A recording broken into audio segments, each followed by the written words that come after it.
بسم اللہ الرحمن الرحیم۔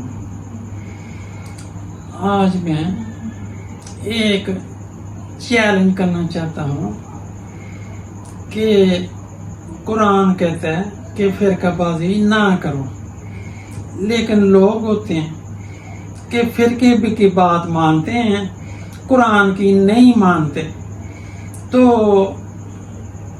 بڑا ظلم کرتے ہیں۔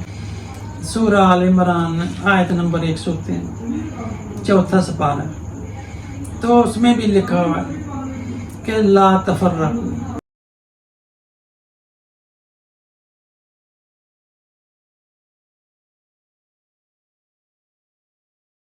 ابھی میں کبھی کہوں نا کبھی قرآن کی بات، وہ کہتے ہیں کہ ہمارا فرقہ تو یہ کہتا ہے، مثال دینے کے لیے میں جب کہتا ہوں کہ روزہ رات کو کھول لو تو کہتے ہیں فرقہ ہمارا تو یہ کہتا ہے۔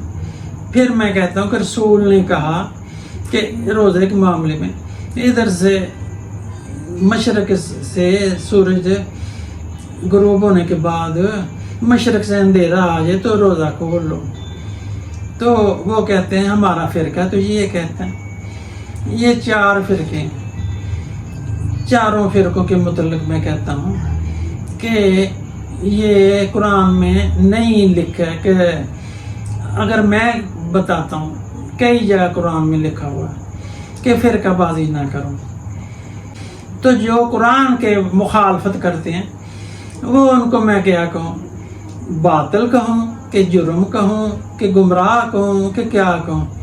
یہ خود ہی فرقہ جو بنائے ہوں جنہوں نے، تو خود ہی فیصلہ کر لیں کیا کہنا ہے۔ قرآن تو منع کرتا ہے، یہ پھر فرقہ بازی کرتے ہیں۔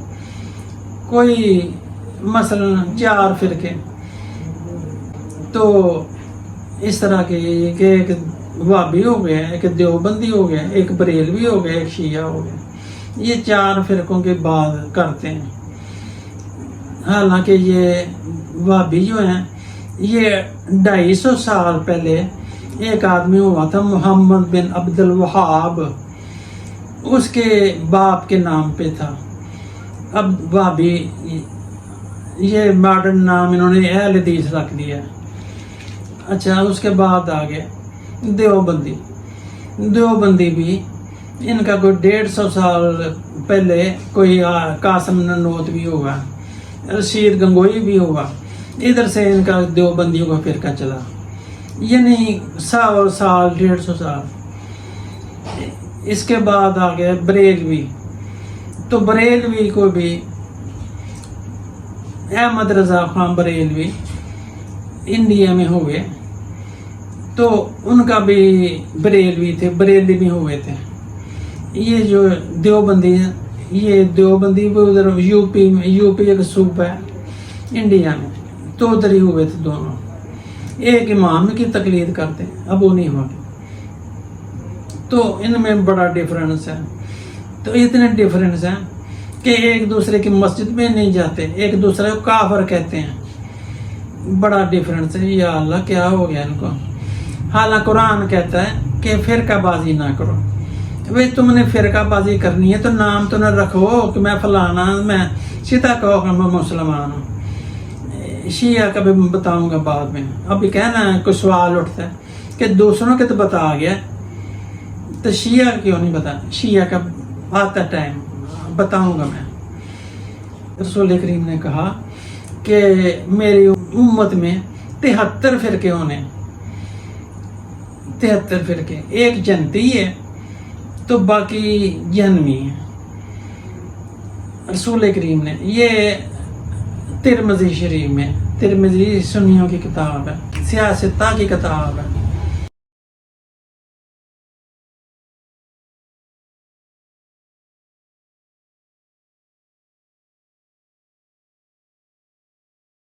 یہ 2 آیتیں لکھی ہیں، ایک سورہ آل عمران کی 103 نمبر آیت ہے، دوسری 8ویں سپارے کی سورہ انعام میں، تو اس کی 159 159 کی ہے۔ اس کے اندر نا شیعان ہے، شیعان شیعہ کی جمع، اس کا مطلب ہوتا ہے گروہ گروہ۔ میں ایک بات بتاتا ہوں، یہ کوئی نہیں بتاتا، یہ جب سنگولر بھی قرآن میں کئی دفعہ آیا، جیسے کئی جگہ حضرت ابراہیم بھی شیعہ تھے نوح کے، اور بھی حضرت موسیٰ کا جو ساتھ تھا وہ بھی شیعہ تھا، ایسے کچھ۔ تو میں بتا رہا ہوں کہ شیعہ جب سنگولر آئے گا تو پازیٹیو آئے گا، جب گروہ گروہ یعنی شیعان یا شیعہ گروہ گروہ، جو گروہ گروہ آئے گا نا وہ نیگیٹو ہوگا۔ جیسے کہ ایک مثال دینے کے لیے، رب ایک رب، جب اس کو جمع کریں گے نا تو یہ نیگیٹو بن جائے گا، جیسے رب کے ارباب ہو گیا، تو ارباب نیگیٹو ہے تو رب پازیٹیو ہے۔ یہ جو شیعہ کا لفظ ہے نا، شیعہ کب شروع ہوئے، کیا ہوئے، رسول نے کیا کہا ہے شیعوں کے متعلق؟ حالانکہ سارے فرقے قرآن کے خلاف ہیں، لیکن رسول نے کہا کہ ایک فرقہ، جیسے ترمذی میں آیا کہ ایک فرقہ جنتی ہے، وہ حدیث 2640 ہے کہ اللہم صلی علی محمد و آل محمد۔